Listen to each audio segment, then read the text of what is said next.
Thank you. Good afternoon, everybody, and welcome. It's good to see so many local community people in the gallery today, and I'd like to formally declare the Submission Committee meeting open of Colac Otway Shire, 10th of July 2024. Almighty God, we seek your blessing and guidance in our deliberations on behalf of the people of the Colac Otway Shire. Enable this Council's decisions to be those that contribute to the true welfare and betterment of our community. I note that we have 7 councillors here present today. I would like to start this afternoon by acknowledging the traditional custodians and lawmakers of this land, their elders past, present, and welcome any descendants here today.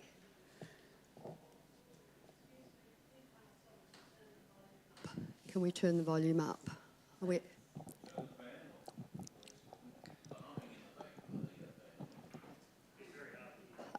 Okay, I'll use my loud voice. Is that better? Can you hear me now? Yep. I think it'd be good to shut the door too. You right? I'll speak as clearly and loudly as I can. So please be advised that this Submissions Committee meeting is recorded and live streamed with the exception of confidential matters. This includes the public participation sections of the meeting. The live stream recording of this afternoon's meeting will be available on the website as soon as practicable. By participating in the Open Submissions Committee meetings, individuals consent to the use and disclosure of the information they share at the meeting, including any personal and/or sensitive information. The purpose of this Submissions Committee is to hear persons who indicated they wish to speak in support of their written submissions for Planning Permit 139/23-1173 Hart Street, the Visitor Servicing Review, Planning Permit 159/2023/2/320 Malerick Road, Birregurra, and the hearing of the governance rules. Before we go on, I would like to ask, are there any declarations of interest? No declarations of interest. We now move on to the confirmation of the minutes of the Submissions Committee meeting hearing held on the 12th of June 2024. Do I have a mover? Thanks, Councillor Hart. Seconder, Councillor Arnott. Thank you. Is that to be opposed? Councillors, I'll call for a vote. All those in favour? Carried 7-0. We'll now move on to our verbal submissions, and it's really pleasing to see so many submissions from the community regarding the 4 items today. Councillors and staff really appreciate the time and effort that submitters have put into making their written submission, and appreciate that those people who are joining us today to speak in support of their submission. I want to reassure everyone that councillors do receive each submission in full, and we find them really useful. Today provides people with the opportunity to restate their submission for us or to highlight particular parts of their submission if they wish. I will shortly read out the names of the people who have registered to address these submissions. And if you are in the gallery, perhaps you could put up your hand so we know who you are. If you have registered and I don't call your name, please let one of the members of the executive team know and we'll sort something out. So I'll now read up the names, and if you could just put your hand up so we know that you're here and we can move through it as efficiently and effectively as possible. We've got 20 people speaking to us today, so we want to be as efficient and effective as we can. So I'll read out the names. Darren Hay, thank you. David Wilson, thank you. Jeffrey and Vicky O'Dwyer, thank you. Scott O'Hanlon, thank you, Scott. Joe Ross, thanks, Joe. Stan Kluzek, coming. Thank you. David Robertson. Thanks, David. Diane Wright. Andrew. Thank you. Wes Hawkett. Thanks, Wes. Deborah Chant. Thank you. Casey Biddle. Thank you. Lynn Russell. Thank you, Lynn. James Wentworth. Rodney Beach. Barbara Beach. Thank you. Neil Longmore, attending online, Neil. with us? He's there. He heard us before. Scott Stewart? Yep. Thank you. Jane Collins and Prabhat Kutty. Thank you. You did register? Helen Billing?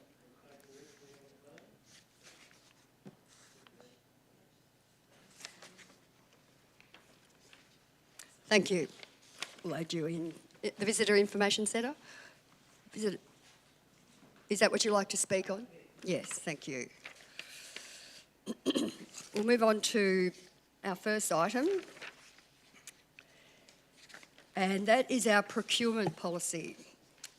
We have no submitters who have registered to speak today regarding this item. So, councillors, we have a recommendation in the agenda that recognises that no submissions to date, but if late submissions are received, we can consider them before adopting a final policy. Does any councillor wish to move a motion in relation to this matter? Thanks, Councillor Potter. Seconder, Councillor Costin. Thank you, Councillor Potter. You're the mover of the motion. I'll move the recommendation as a motion, Mayor, and I don't wish to speak to it. Don't wish to speak to it? No? Okay. Is it to be opposed? Anyone else wish to speak? Councillor Hart.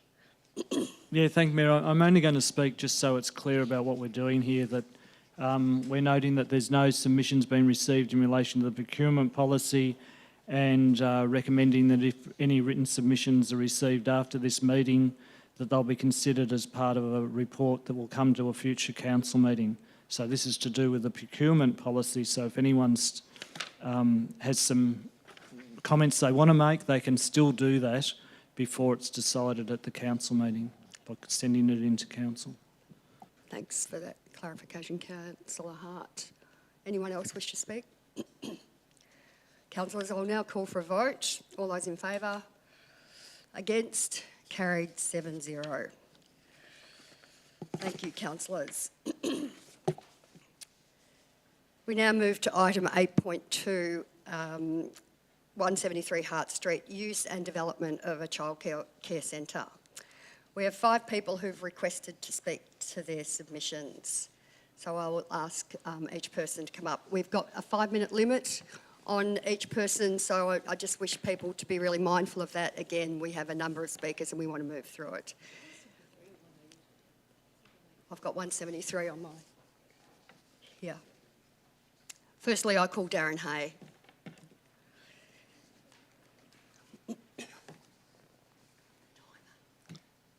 G'day, how you going? Yeah, thanks for the opportunity.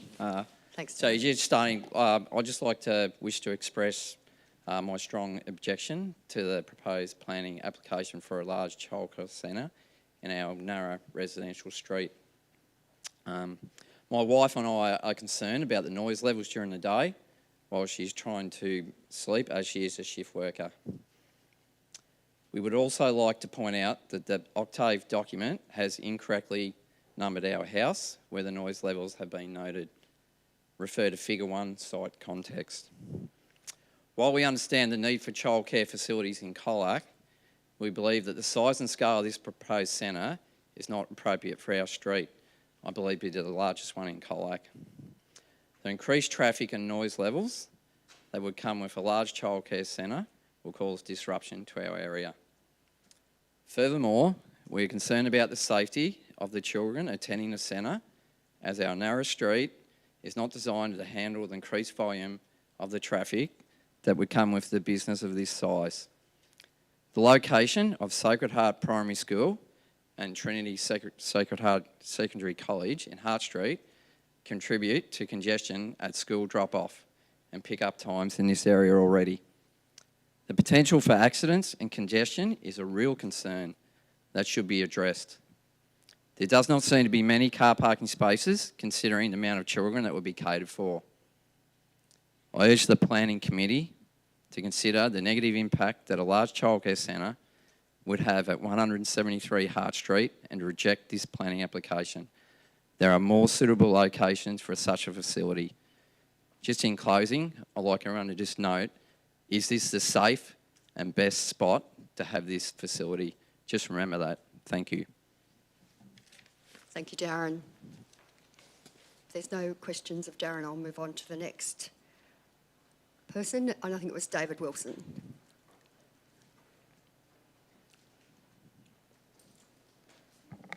Good afternoon. Just following on from what my previous person said in regards to the south of Airy Street, the bitumen in that area is 6.9 metres wide. But for ease of math, let's call it 7 metres. We don't all have a calculator. So the average car in Australia is 1.93 metres wide, and for reference, my ute is 2.1 metres wide. Again, for ease of math, let's call it 2 metres. However, the public transport bus that runs up and down there every day is 2.4 metres wide, and trucks are up to 2.5 metres wide legally in Victoria roads. Cars parked half on the bitumen and half on the grass leaves about 5 metres for two cars to pass each other, in which essence is only 300 millimetres, or the length of a primary school standard wooden ruler width apart. Not very much. So forget about opening a car door, or forget about letting your kids out. Just not wide enough. We performed a demonstration on a quiet afternoon whereby we parked 11 cars legally on the side of the road, utilising both sides of the road, half on the bitumen, half on the grass. It only took a few minutes and 4 of those parked cars to create a traffic jam. Cars were banked up both sides, waiting for single vehicles to pass through, and one vehicle towing a trailer had to stop twice so he could get through. The frustration was evident on all the faces of the people trying to get through there in that afternoon. I believe this would be an everyday occurrence, and more so at opening and closing times of the centre. The demonstration was documented, photographed and videoed by the local newspaper. I urge you people to go and review it, because it was just a debacle. My property happens to be on the south side. Now, I have a nearly half-metre deep culvert or spoon drain, which is only a metre off the bitumen. Last year I had a car on its side in my culvert or spoon drain because they parked half off the road, half on the grass, and the car slid down into the drain. A tow truck came and pulled the car out, created a hell of a mess out the front. I can see this happening more often than not. Also, you park that car on the side of the road in front of my house. What happens? A passenger gets out of the car on that side of the road, a metre from the bitumen, straight into a half-metre deep culvert. Unlike the primary or secondary schools, whereby the parents pull up to the curb and let the kids out and drive away again, the childcare centre requires parents to park their vehicles and sign their kids in and out. When studying the national average, this process could take up to 20 minutes. This time will lead to significant build-up of cars and parked on the side of the road. Now, I understand the plans were redrawn to increase parking for the centre, but if you think every parent is going to use the parking area, then you're sadly mistaken. They will absolutely park everywhere up and down Hart Street, on the grass, in people's driveways, not to mention the constant use of residents' driveways to turn around in. A visual study of existing childcare centres in the area proves this is an everyday occurrence, and yes, I did spend time doing that. Another concern is the fact that there's no footpath on the western side of Hart Street from Airy Street, right through to Irrawillipi Road. Is the council prepared to spend in excess of 7 figures or more to make it safer for the parents and the little ones? Will the council be extending the curb and channel further than just the frontage of the centre, which will create water offshoots either side into already full drains? Will the council be widening Hart Street from Airy Street and the same dimensions as it is outside Sacred Heart and Trinity to cope with the increased parking on the side of the road? The curb and channel in front of the centre will decrease the width of the parking safety on the road by at least another half a metre. Speaking of safety, where's the pedestrian crossing going? Is there going to be one? You can't put it in front of the centre as it leads straight into 3 driveways directly opposite. Moving it north means it's too close to an intersection. Moving it south requires somebody with acrobatic prowess to pole vault my 30-metre long spoon drain. Not sure the kids can do that.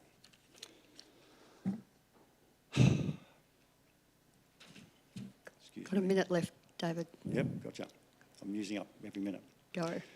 Moving it south, okay. Yeah, right. Just wondering if the council will simply not care about the safety of the parents and their kids and do not do anything by allowing them to cross an already congested road and take their chances. I suppose at least because the traffic will be slow moving, because it's all going to be jammed up, they won't have to negotiate too many fast cars in the area. Finally, my final point, there are more suitable areas in Colac for childcare centres, not slap in the middle of a low-density residential area on a busy arterial road that will not disrupt traffic and, most importantly, compromise the safety of our children. I urge the council not to approve the permit for this construction. Thank you. Thanks, David. Good timing. I've got Vicky and Jeffrey O'Dwyer next. Oh, sorry. A question from Councillor Finnegan, if that's okay? Of David. Yep. Question for you, David. Sorry, David. So, if you could come up to the microphone as well, just so we can record your answer for posterity. And I guess I just want to tease this one out of you, so we can be crystal clear as to your thoughts on this proposed centre. Would you be okay with the centre being in that location if council committed to widen the road to the same width as the northern part of Hart Street and install footpaths and redo the culverts and everything? That would make it certainly safer for the kids at the moment. And at the moment, the block itself has not been mowed for 10 months. It's a fire hazard. After 19 emails that I've already submitted to the council and asked them to do it, that part of it would be better if it was widened to the same as outside Sacred Heart and whatnot. But also the kids walking through there on either side of the roads with the spoon drains and everything in the way. If that was all footpath, absolutely. That would make a difference. Thank That you. would make it a lot safer for the kids on either side, for sure. And you could possibly even put perhaps the crossing towards the bus stop, which is a little bit further down past, well, at least south of my place anyway. Right. I don't have to negotiate my front grass and that spoon drain. Thank you very much for your answer, David, and hopefully the people who own the site have heard your complaints about not mowing it loud and clear and perhaps go and mow it. Thanks, David. Yes, I'd Jeff. like to object strongly to it too, just purely on safety and practicality grounds. I mean, if the council's prepared to spend, I don't know, possibly millions on curb and channel, widening roads, parking signs, restriction signs are going to move cars probably down past where the proposed walkway is.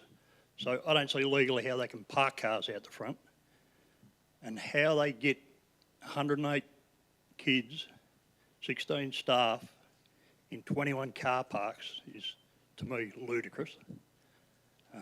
I just see it a little bit as a large company taking advantage of residential property to turn it into a commercially viable setup for them. The company that's proposed it bills these things and flogs them off. It's already for sale before it's built. So as far as having any community input, there's nothing there. It's purely a financial venture for these guys. I think the plan that went in was also just a blueprint of another plan we saw for Werribee or somewhere. It's exactly the same plan. So I don't know whether they just print these off and chuck them at people and hope that childcare becomes the operative word and gets them in, but it's a business like any other business, and any other business would be laughed at if they tried to put it there. Thank you. Thank you for your submission. Any questions? Scott O'Hanlon? Yeah, I'm the same. I won't brief on too much because most of them have touched on the points. Moved there 6 years ago from being a country lad where you have acres around you to a nice quiet area of a limonite. Stomaching to think that, like everybody else has stated, drainage, road, infrastructure is not there when it is another kilometre down the road, set up for that type of application. And that they're going to park in anybody's and everybody's driveways. everybody has their own families, their own business going on, and they leave at all times of days and will not have the time to sit for 20 minutes in their car park or in the driveway for them to get out. So it's something to be really concerned with. As going on with the rest of the people, safety is number one. Kids are little, I've got them, they're grown up. Definitely not against daycare centre, we all need them, busy life, but there is better spots. You have a centre that's empty at the moment, there's buildings in the region with bigger yards, concrete yards, sheds, all sorts of areas that could cater for this necessary need that we need. So we would advise that we get some assistance from the council to give that company somewhere to go, not turn a residential nice area into something that's going to be very busy. The other one that's very bad there is lighting. There's about 3 lights in the street. You know, they're going to start at 5:30 in the morning. I have a very close friend that's got one near her place, but she's on a big acreage, so, you know, it's probably not affecting her as much, but lighting is a big one. She has it bad as well. The cleaners come at 5:30, leave at 7, 8 o'clock at night. It's all going to be inconvenience to its degree.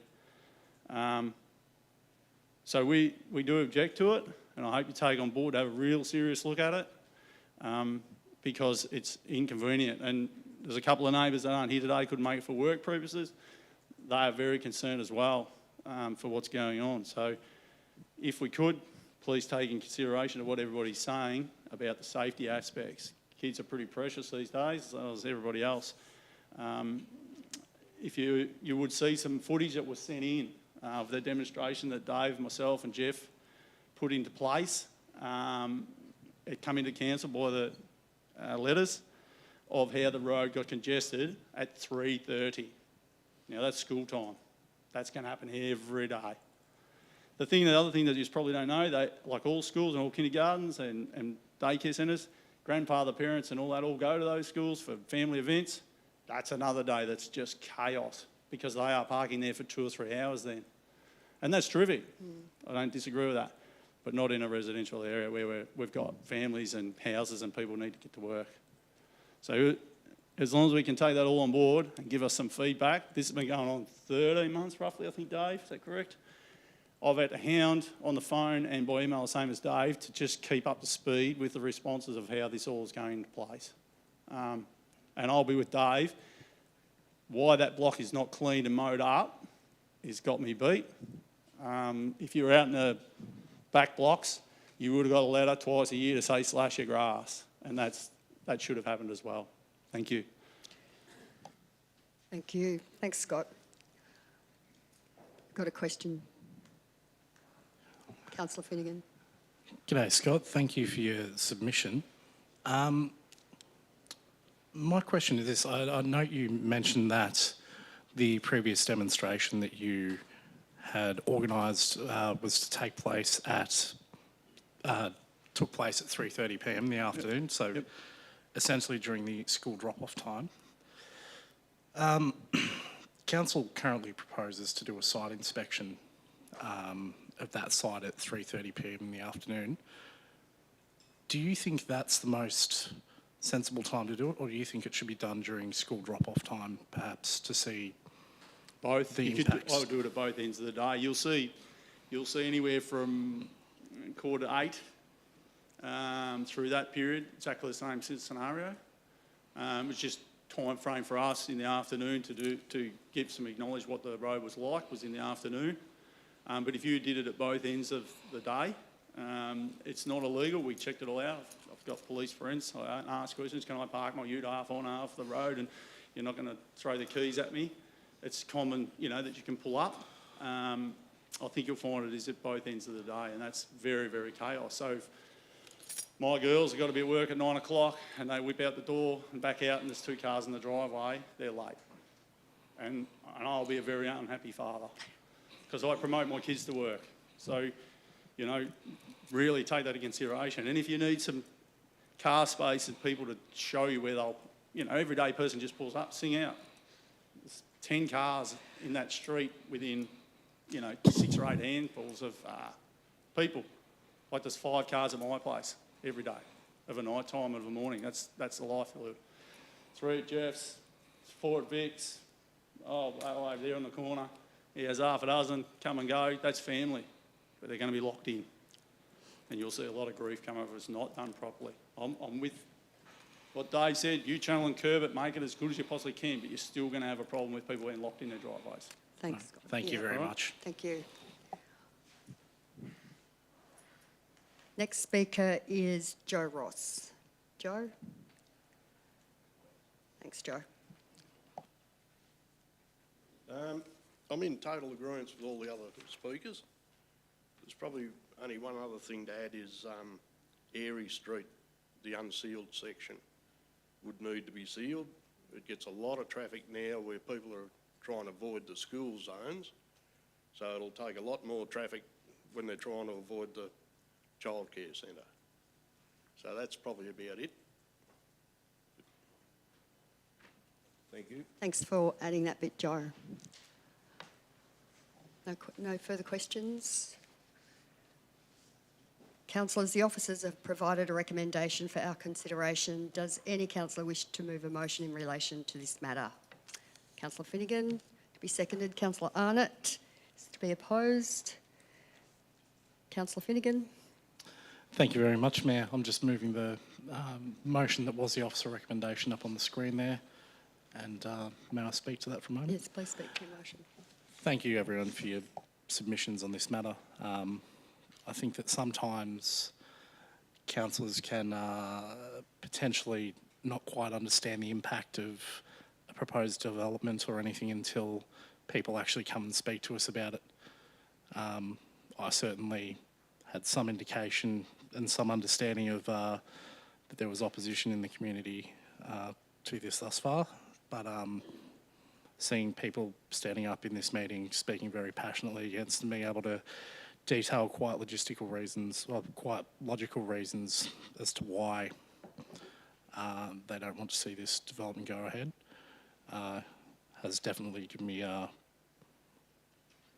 moment to pause, and it's allowed me to consider my options when it comes to the vote with all the information in front of me. So thank you very much. Thanks, Councillor Finnegan. Councillor Arnott. Thank you, Mayor White. Just quickly, just a reassurance to Scott and to, I think Joe also said, or was it David said, look, are we taking notes of what you're saying? Absolutely. I've taken a couple of pages of notes here, so that'll add to the information we've got. To reassure you that all of the written information that you put in today, we see 100% of it. So there's nothing that's held back, and we will take that into consideration, and I'm curious about the on-site inspection to see how it goes. Thank you. Thanks, Councillor Arnott. Councillors, I'll now call for a vote. All those in favour? Against? Carried 7-0. Thanks, councillors. We now move on to item 8.3, and that's the Colac Visitor Centre Servicing Review. We've had 8 people request to speak to their submissions. So I'd first like to invite Stan Kluzek to the microphone.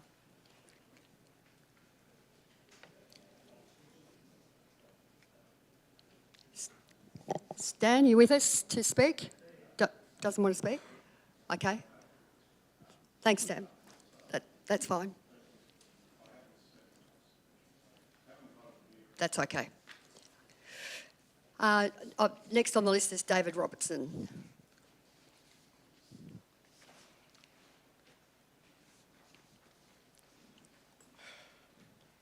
Thanks David. very much, councillors, for taking my submission.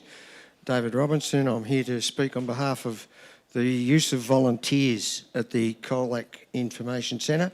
My wife Owen and I have been active members of the community since 1977, and I estimate I've volunteered with 15 local organisations. I've been president of several of them. I still volunteer today. I'm here to discuss why the council should reinstate the valuable role of volunteers in the Colac Visitor Information Centre. Data from our most recent census states that in 2019 to 21, 1% of our community aged older than 15 indicated that they were involved. Sorry, I've got that wrong. In 2021, 19.1% of our community aged 15 or older were involved in voluntary work.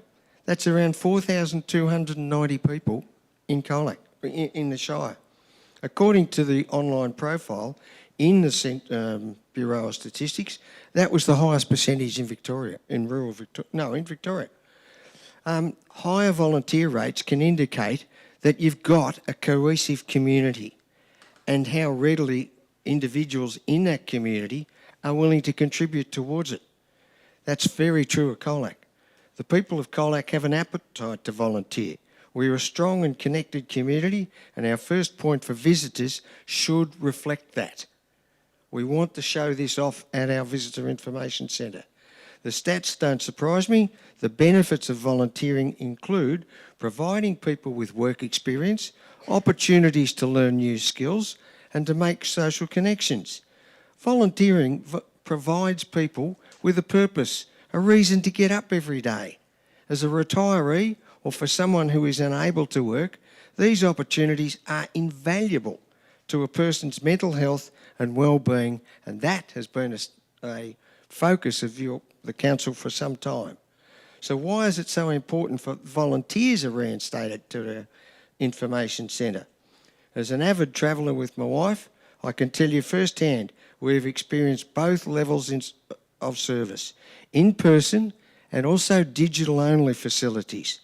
Our experiences vastly favour the service where we received when a volunteer was available to speak to us.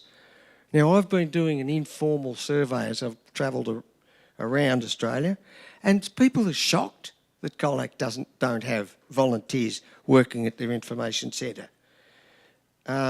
These information centres are universal services that need to be equipped to service everyone, domestic and international tourists alike. I acknowledge that I speak English and that conversations are my preferred method of communication. Translated websites, printed information in a variety of language are wonderful resources, but online information is not local knowledge, and sometimes neither of those printed pamphlets. Another example of the failure of digital services in this sphere is at Healesville. Healesville uses digital information posts to provide information to tourists. This is, in my view, failed palpably on two counts. When we went to Healesville, the information post at the caravan park that had more than 500 sites did not work. The office at the caravan park couldn't provide a place where one did work. We found it, and do you know what it said? It said that Healesville was a centre for environmental studies, wine, food and artistic experiences. We knew that. That's bloody well why we went. Okay, there was no information about the names of the places that provided these services, no addresses, no opening times, no costs, and most importantly, no discussion. You couldn't ask anybody about those services. If you go to Google, you need to be aware that Google ranks posts according to how much those post providers pay. 30 seconds, David. Thank you. Reinstating volunteers to work would provide longer hours, provide a better service in conjunction, of course, with the permanent staff. We could show off a lot of things that Colac does well. There's a beautiful presentation about the background of Colac and the forest, lake and plains. Also, we could sell local products. The local producers of wine, food, etc., they need a really good presentation. The Visitor Information Centre will provide it. Did it within 30 seconds. Thank you. Thanks, David. Appreciate it. Councillor Potter. Sorry, David. David, quick question. David, thanks for your presentation. You're clearly involved with volunteers, and I think at some stage a while ago there was a list of potential volunteers that could work in the VIC, but that is some time ago, and people travel and they feel ill. Do you have a feeling or a handle on how many actual volunteers could be available and what sort of rostering that might take? Yep. When I put my name down for that role at the time, I was told, and you'll forgive my memory, I was 62 or 67 people. At the same time, the person who was collecting the information asked me, would I be prepared to coordinate that roster? Because I'd recently worked as an officer in charge of the federal election in the pre-poll booth. And I said, yep, I can do that. And he said, righto, I'll put that forward. And I never heard another thing about it. Thanks. Thanks, David. Thank you. Councillor Finnegan. Thank you very much. Just to follow up, are you surprised that you didn't hear anything back, considering that you'd already gone out and done this work and offered to do the role? You're asking me to speak for other people. I don't know why I wasn't phoned back. Yes, I was surprised and I was disappointed. In fact, at one stage I phoned up and said, when do we start? I thought it was pretty much a done deal, but it didn't happen, obviously. Thanks. Thanks, David. Thank you. Thank you. I've got Diane Wright, then Andrew Wright. Okay. Councillors, Madam Mayor, thank you for hearing my submission. The submission, as we put, is relatively simple and self-explanatory. Firstly, I'd like to actually congratulate the members of service clubs 45 years ago who actually worked hard, fundraised and built the information centre we have now. It's been a fantastic asset for the Shire. It was those days Colac Otway Shire, it was those days Colac Shire, now it's the Colac Otway Shire. It services a big area. We also have one at Apollo Bay. And that was a gutsy thing to do, and it had a lot of foresight. And I think it's time now that the Shire actually did show a bit of foresight and maybe invest in our region. Invest in our region that supports business, tourist operators and the ratepayers to provide district information to people who come to this town, city, either to holiday here or in a case I heard of just recently, persons who'd come to Colac to live.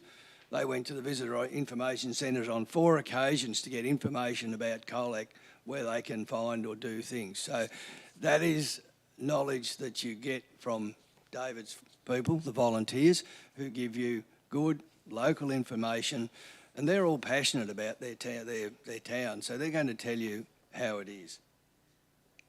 I think the Tourist Information Centre or Visitor Centre, whatever you want to call it, in my mind, could be a hub of gathering all information in regards to tourism for Colac, so it can do digital, it can do electronic, and it can do in person. So it could be a place where it's all coordinated, all put together, and therefore the information is consistent across the whole of the spectrums that we work in. Digital is obviously what's happening and electronic, but there is still no better substitute, in my opinion, than for face-to-face personal contact. Just a little anecdotal thing, we travel like David quite a lot. We stopped at Sea Lake just recently and bought a cup of coffee, which you do mid-morning, have a break, safe driving. There was a visitor information centre just near the coffee shop. We went in and they had local produce for sale. Di being what she is, she likes to give people gifts when she goes and sees them. She spent $65 in that little visitor information centre. So a town like Sea Lake, there's a $65 spend.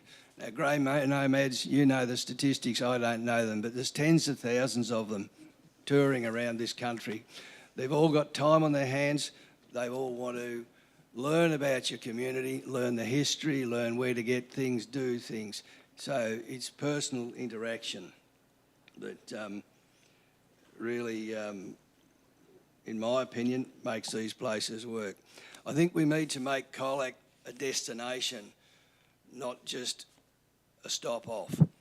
Colac, if I've looked around it and thought, You know, how long could you spend in Colac as a visitor? And when you take into account the Otways and Biak, Birregurra, Cressy, Polar Bay, you could base yourself in Colac 4 to 5 days. And with a good visitor information centre giving people the information, generally you go to an information centre, you say, oh, we're here for an hour or we're here for 2 days, what can we do? And they ask you, what are your interests? And then you match something up. So to me, it's a no-brainer. We should keep the Visitor Information Centre. Maybe it's not in the best location, but it's the one we've got. Let's work with what we've got. I think we should keep it, enhance it. The council should invest money in it to staff it, and with David's help, or the volunteer help, that it could be a wonderful asset to this town for years to come. Well done, Andrew. 5 minutes. Councillor Potter, then Councillor Finnegan. A couple of questions. Thanks, Mayor. Mr. Wright, you touched on the fact that you're a traveller, and you mentioned Mr. Robinson, and there's other people in the room who are travelling, and I understand you've been doing some travelling recently. Yep. You mentioned Sea Lake, but how common, in your view, given you've recently travelled, how common are VICs? Nearly every town we've been in the last trip we did of 2.5 weeks had a VIC. Chris, I did a bit of a study on it. We went along the Murray, we went up through Bordertown, there was one at Bordertown, went on to, where did we go, to Berry, there's one at Berry, there's another one at Waikerie, a very good one at Waikerie, attached to the library there. Across to Renmark, there's a very good one at Renmark, an excellent one at Renmark. Down to Robinvale, there's one at Robinvale. So, and there's one at Sea Lake, tiny little town. Some of the best ones you find are in the smallest towns, believe it or not, and the people in them are very passionate. Thanks, Andrew. Any other questions? Councillor Finnegan, did you have a question? Actually, Councillor Potter picked up on what Good. I was going to ask. Thank you. Okay. Thank Okay. you. Thanks, Andrew. Wes Hawkett? Is Wes here?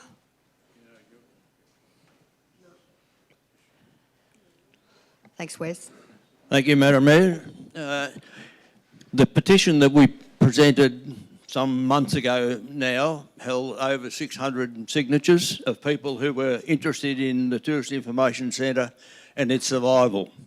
I think that still stands today. There are a lot more people who are keen to see the Tourist Information Centre stay open 7 days a week. But they also expressed the need for it to be upgraded because it is looking very sick and needs some attention. Volunteers was another important issue, and they all felt that volunteers could add something to the Tourist Information Centre there. And signage was another major issue that we came across, and we've expressed that to Ian on a number of occasions, and I think that still applies to today, that the signage is very poor and needs to be upgraded. So there's a number of things that the council can do to improve the whole situation.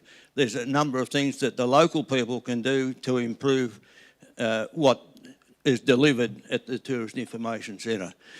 I urge you to consider those sort of issues. Thank you. Thank you. Wes, quick question. Councillor Potter. Mr. Hawke, you've been involved with this building and the VRC for a long time. Do you have a view if there was a third party occupying the building, but as part of that occupation they were providing visitor experiences or performing the role of a visitor information centre, do you think that may work? Like, do you have a view on that, please? If there is a third party that's interested in taking on that role and they comply with the VIC requirements, yes, I could see that working. Obviously, they would have to be committed to carrying out that role and do it better than what's being done at the moment. Thank you. Thank you. Thank you. We'll move on to Deborah Chant. If you'd like to come up to the microphone.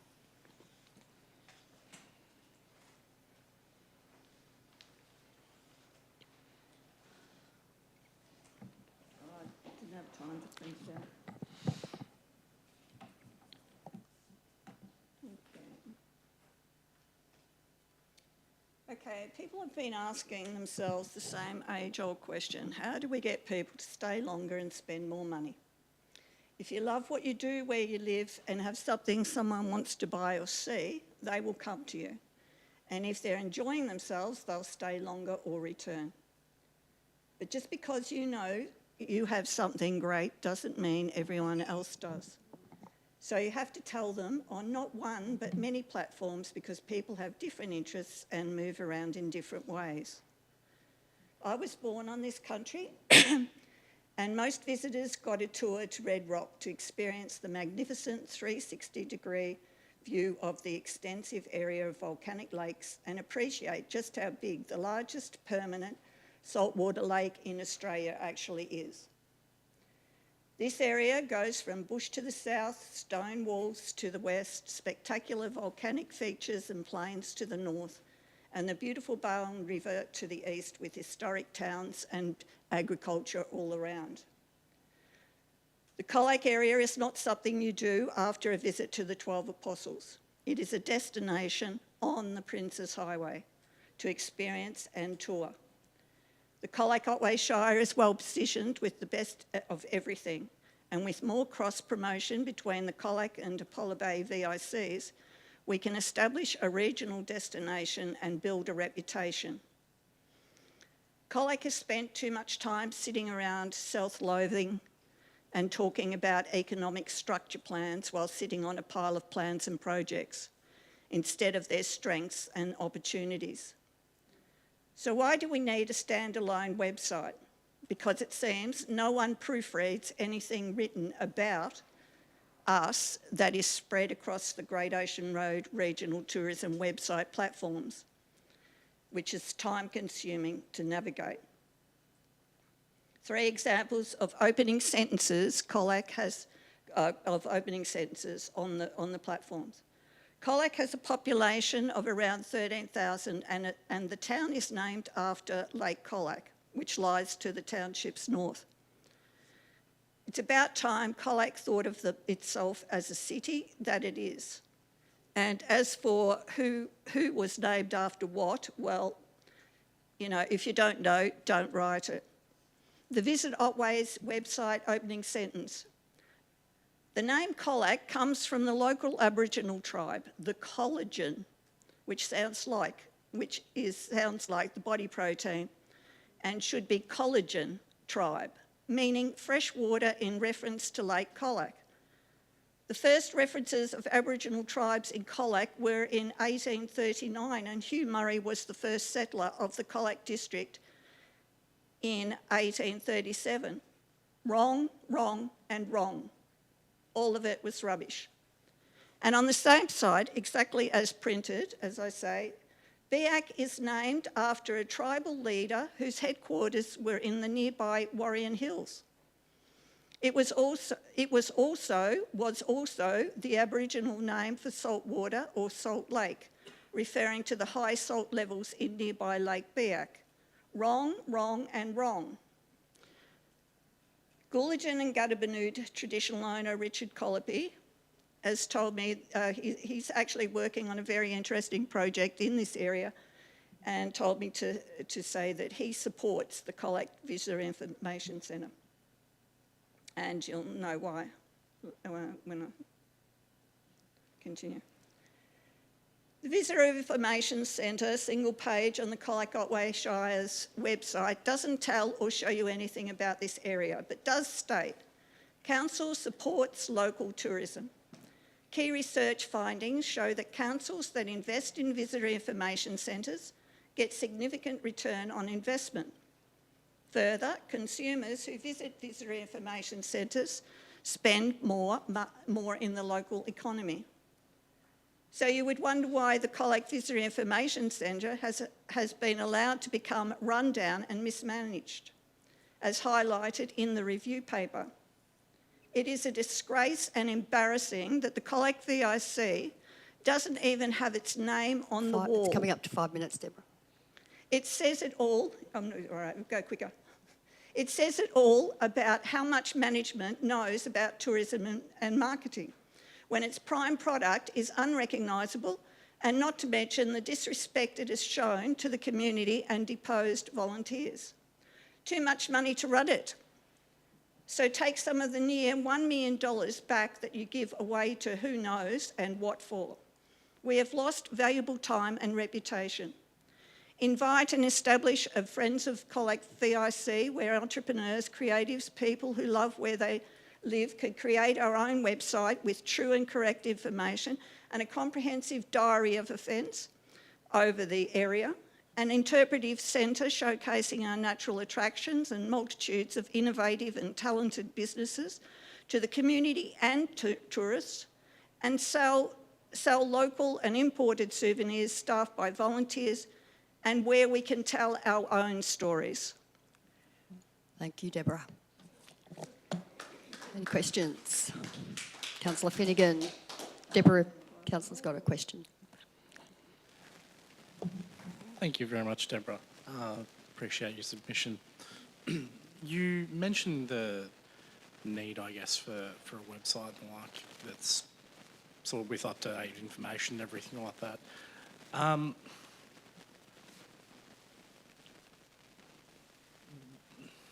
Just trying to think of a way to ask this. What do you think? The first thing that comes to your mind, what do you think a sort of a suitable domain name or something like that might be for that website? Colac, that's it. Yep. Colac. And Colac incorporates an area and then it incorporates the region, and that's Colac Otway Shire. And also, I don't agree, I consider the visitor, I forgot to look on the way, because when you're a visitor somewhere, a tourist somewhere, you always see visitor information signs and toilet signs. But I forgot to look where it was. The visitor information sign was on the east side as I was coming in. But I consider that a prime position where it is, because you can connect the Barongaroo Creek, the Sculpture Park when it's finally looked after properly, and the other two sculptures that have been taken from the collection are put back, and Guy Boyd is used as a draw card, and now Bruce Armstrong, their late career sculpture artist, and very significant, but it needs to be as a whole collection. And then you follow the creek down to the Botanic Gardens and the lake. It's a cultural tourism that has always been overlooked, and I'm getting sick of trying to talk to someone about it. But, Thanks. yeah, so. Thanks, Deborah. Thank you. Next person I'd like to invite up is Casey Biddle. Hi there, good afternoon Mayor and Councillors. My name's Casey. I'm talking on behalf of Chris Mead today. I think I'll be quick. I just wanted to say that I guess the fundamentals of being here today is, should Council invest in the visitor servicing in Colac? And the answer is yes. We believe that the building should be maintained. It is a lovely spot down there and it has so much potential. Secondly, I'd just like to ask Council if they'd be willing to sit down with Chris and I privately and discuss a third-party commercial enterprise. Thanks. Thank you. Thank you, Casey. Councillor Finnegan, have you a question? Casey, have you made approaches before about a third-party Yes, so I've been in the position that I have been with Chris for 7 months, and I believe the person before me, Kane Leeson, also made an approach, and I believe I have as well in the past. And what has been the response thus far? That they're willing to seek a proposal, potentially. Listen to what we've got to say. But they haven't sat down with you yet? Not as yet. Yeah, there's been a person on leave and other things happening. Thank you. Yep. Thanks, Thank you Casey. very much. Thank you. Thanks, Casey. Councillor Lynn, next person I want to invite to the microphone is Lynn Russell. Thanks, Lynn. And I call to Councillor. Thank you, Madam Mayor, and thank you for reminding me I used to be one of you. Just rolls off the tongue. Thank you. I am speaking on behalf of a small group of people that asked me to do a submission. They included one retail business person and a business owner, a teacher and 2 interested citizens and myself. And you have my submission in front of you. They asked me to speak and we put together what I was to say to you today. So here goes. We're extremely disappointed that the Colac VIC has been allowed to deteriorate due to a lack of maintenance, a decline due to the reduced opening hours, no local seller on produce, removal of signs, yellow flags outside instead of the recognised blue and yellow flags, no promotion, all of which we consider being reflected in the reduced visitation numbers. We're disappointed that Colac has not been promoted, even in the pamphlets from the Apollo Bay VIC. Events in Colac and surrounds, such as markets, are not even included in that pamphlet. Reference to attractions in and around Colac ignore our wonderful natural environment and only focus on commercial attractions instead. We consider this project and this process has been mismanaged and unprofessional, resulting in creating a more polarising and contentious issue within the community. Allowing this issue to remain simmering in the community for so long has definitely not helped. The discussion paper fails to deliver all the true facts and information that would allow a rational and fair debate, let alone councils who have to come to a decision. We are disappointed that the discussion paper has not considered other models, such as cost of savings, including co-location of appropriate business and service. It's not in the discussion paper. Even reducing accreditation costs, and of course promotion to increase visitation. We consider that recognising Colac as a place to stop for coffee, use toilets, have a meal, have a break, is an opportunity. It is not an impediment. And we think this opportunity to promote Colac gives the visitor friendly, informative experience. And one of our group even came up with, thanks Gillian, a bumper sticker to promote this. People who stop for a coffee, if they have a good experience, and we know for our own travels that they ask questions and they have the opportunity to look to see to the future, maybe it's worth coming back. And finally, we respectfully request that this council list this item for consideration in a meeting in Colac and not Apollo Bay, so all community members can attend. Thank you. Thank you, Lynn. Any questions? Oh, Councillor Finnegan.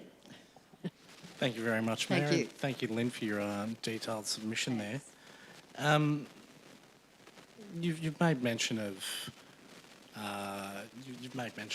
Great Ocean Road Regional Tourism. Pardon me. Do you think the Colac Otway Shire is getting good value for money for the approximately $100,000 a year we give to the Great Ocean Road Regional Tourism Board? I took on a board member of Great Ocean Road Tourism in 2012, and I stayed on that until 2008 I went on and came off in 2012. And the answer was then no, and the answer today is no. Great Ocean Road Tourism did a lot of the things that that are in this discussion paper, and I've referred to that. A lot of it doesn't work. How do you get the Colac rating on the high level of the Great Ocean Road when you're competing against Torquay, 12 Apostles, Port Campbell, Apollo Bay? Colac is always going to be at the bottom and you can't raise it.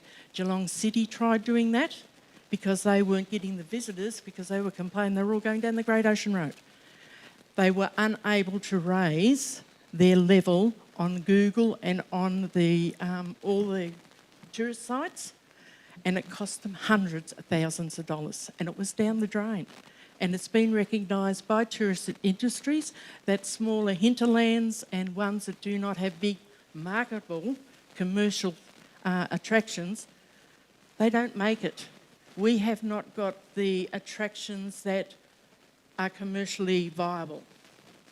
We haven't got the Otway Fly that is just out the road.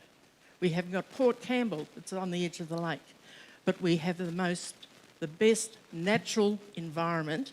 And I asked any of these councillors present to go down to the lake on a Saturday or Sunday morning at dawn or at dusk and see how many bird watchers are down there. One of the local residents counted them, there was 40. Now those people don't live in Colac, they're day troopers, but they keep coming back and they spend while they're here. So there's nothing wrong with having people come just for the day, but if they get a good experience, they'll come back.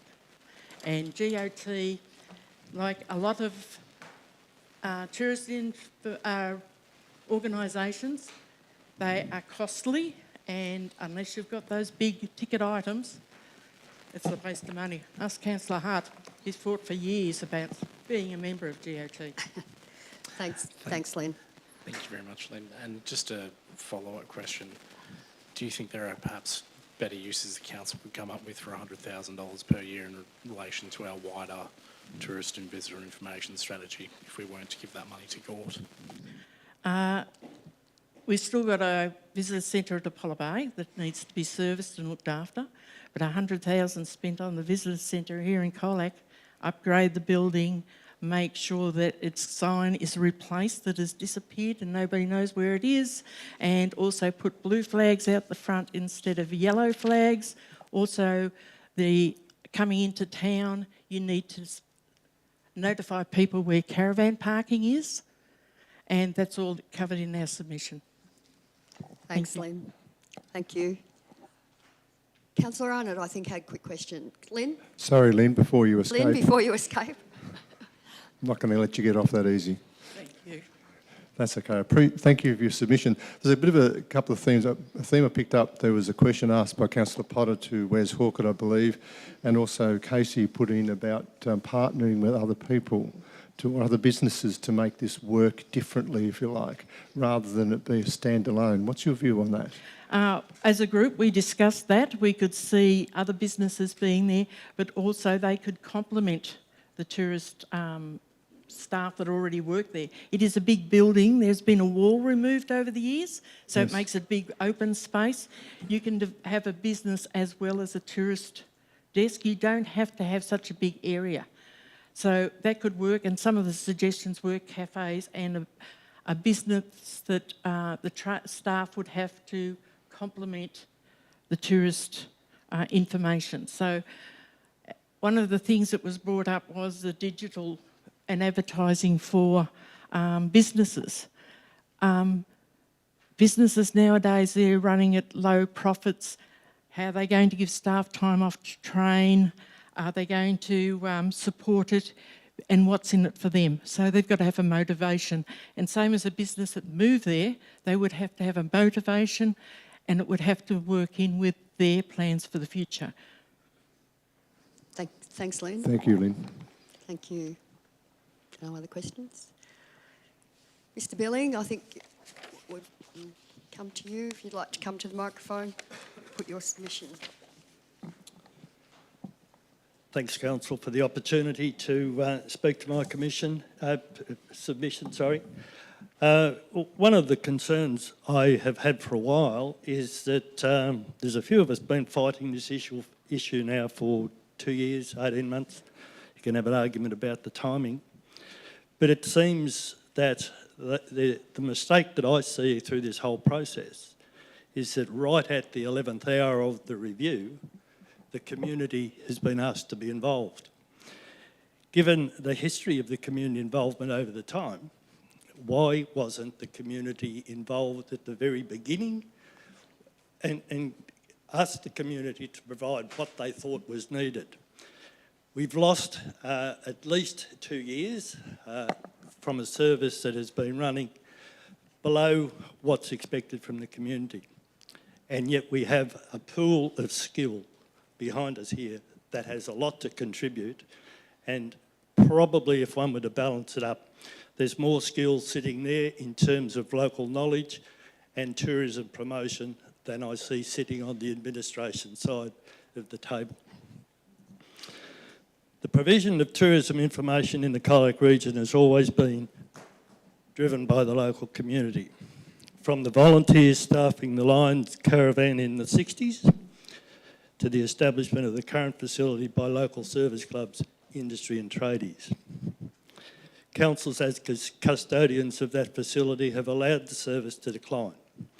The community's support for the continuation of the current facility is overwhelming, but with substantial improvement in the service provision, and as many others have indicated, signage is poor.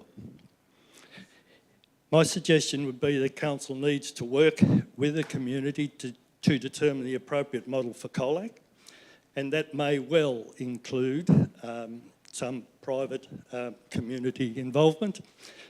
It's also disappointing to note that that private interest has been known to the council for over 18 months, and as I understand it, only at this stage the council has bothered to follow up on that proposition.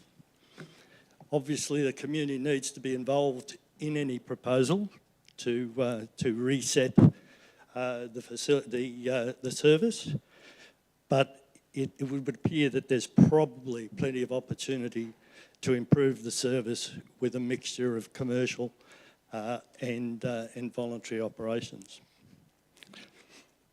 We've got the appropriate skills and we just need to be able to tap into them. Disappointing that it's happening, in my view, at the wrong end of the process.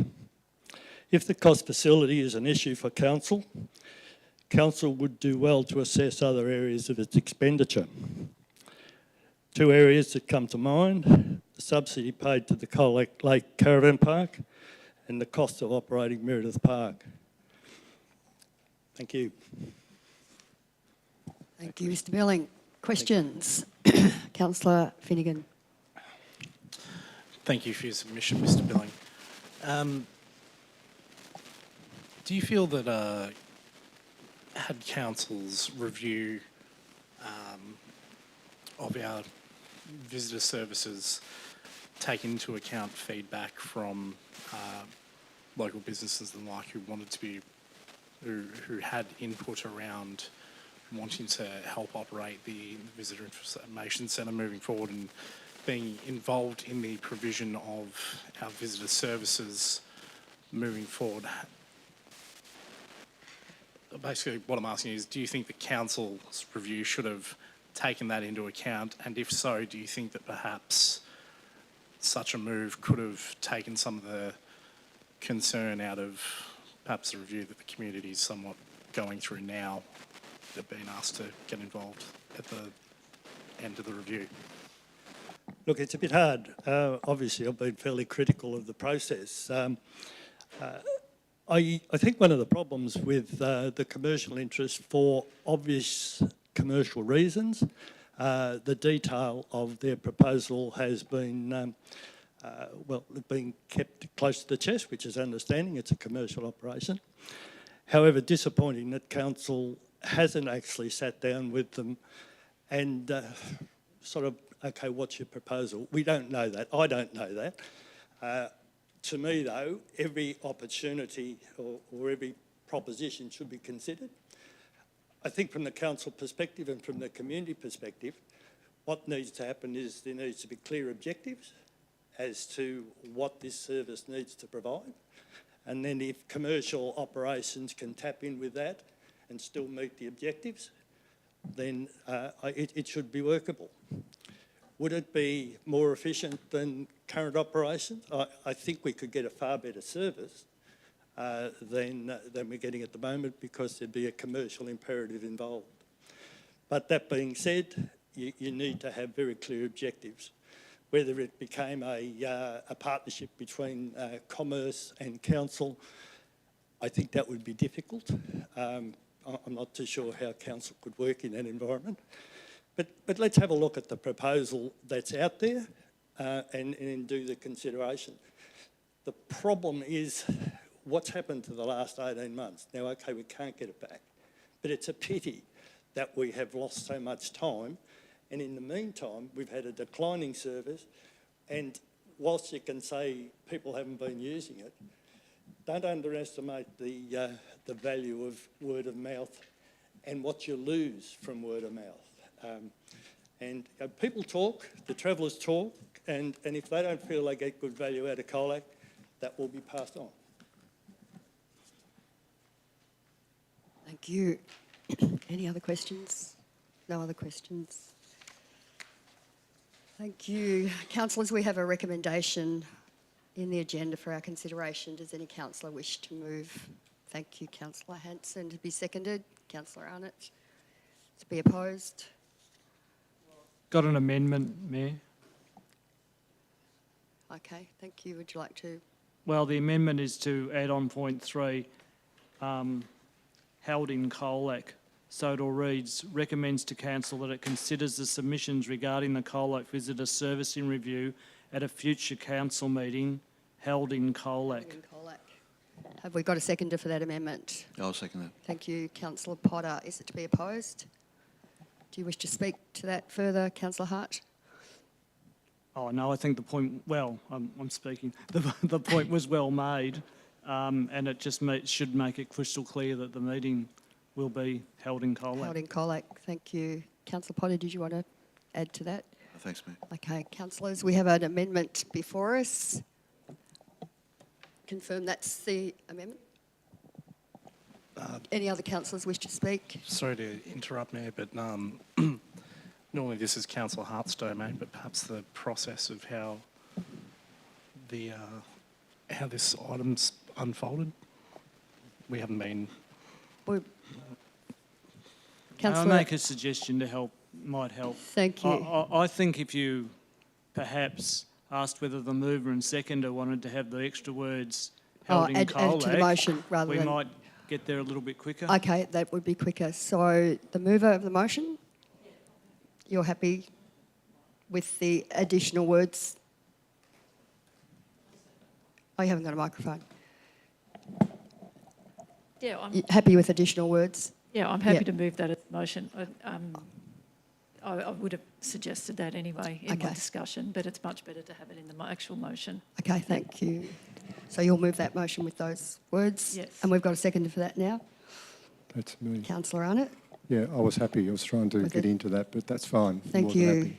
Is it to be opposed? Councillor Hanson. Yeah, I just wish to thank all the people that have made submissions and both verbally and written, and have spoken today so passionately for their submissions. We did also receive a lot of written submissions as well, you know, with lots of varying things in those submissions. I think it absolutely is important that this item, when it comes back to council, does come back to a meeting in Colac so that as many people as possible can turn up to that meeting. So I think it absolutely makes sense for that to come back probably to the August meeting. So thank you. Councillor Hanson. Councillor Arnott. Thank you, Mayor White. I'd echo Councillor Hanson's comments and just note as a person who's got my name on the plaque there as a member of the club at the time when that was built, that obviously I have a vested interest in the outcome of this, so I'd like to see the building continue to be used appropriately. But I think it's important to understand that as a council we must examine the expenditure of money regardless of what it is on the projects. And this is a significant spend, 100,000 a year. We want to make sure we're getting the right value for it. And so that, I think, is, we can argue about the process. I get it, it's been not perfect, but we're there now. Hopefully we can get a good outcome. I really thank the speakers for everyone putting their inputs in. It's been very, very informative. Also to have those people be prepared to take questions on the run from us councillors. Thank you for that feedback. It's been great. We'll put all this together and I do support it being talked about in Colac. Thank you. Thanks, Councillor Arnott. Any other councillor wish to speak? Councillor Potter? Yeah, thanks, Mayor. Just quickly, I think taking this item to August does allow officers and private enterprise to get together, flesh something out. Hopefully councils will have a look at that in plenty of time, and I think it's very sensible to do that. Thank you. Any other councillor wish to speak? No other councillor wishes to speak? Councillors, we have a motion before us, so I'll now put it to the vote. Councillors in favour? Against? Carried 7-0. Thank you, councillors. Councillors, noting the time and the number of speakers we have left and 2 items remaining, our governance rules scheduled meetings must governance rules state that our scheduled meetings, which is the next planning meeting, must commence within 30 minutes of their scheduled commencement, or otherwise they will lapse. So we'll need to briefly adjourn this meeting in order to commence the planning meeting and adjourn it to then allow us to complete this submissions process before the reopening of the planning meeting. So councillors, can I have a procedural motion under section 45 to adjourn this meeting for 10 minutes? Councillor Hart? Yes, okay. I think when we adjourn the other meeting, we need to have a short break. Yep. So you'll move a procedural motion to adjourn this meeting? Yep, just did it. Thank you. I have a seconder. Thank you, Councillor Potter. Is it to be opposed? All those in favour? Carried 7-0.